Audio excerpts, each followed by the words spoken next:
যেতে চান লাক্ষাদ্বীপ? এগুলি না জানলে কিন্তু মুশকিল। এবছরের অফবিট কোথাও যাওয়ার প্ল্যান করেছেন?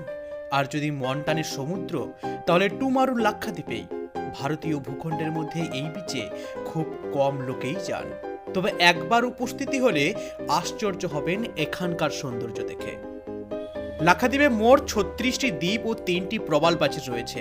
এবার এই আইল্যান্ডের বুকেই হলিডে কাটাতে চাইলে কিভাবে যাবেন জেনে নিন। 1956 সালে কেন্দ্রশাসিত অঞ্চল হিসেবে স্বীকৃত হয় লাক্ষাদ্বীপ। তারপর থেকেই ভারতের 8টি কেন্দ্রশাসিত অঞ্চলের মধ্যে একটি এই লাক্ষাদ্বীপ। 36টি দ্বীপের মধ্যে কেবল 10টি আইল্যান্ডেই জনবসতি রয়েছে।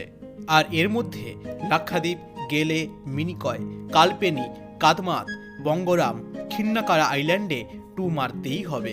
কোচি হয়ে লাক্ষাদ্বীপে পৌঁছতে পারেন। কেরলের কোচি থেকে লাক্ষাদ্বীপে যাওয়ার ফ্লাইট বা জাহাজ পেয়ে যাবেন। সপ্তাহে 6 দিন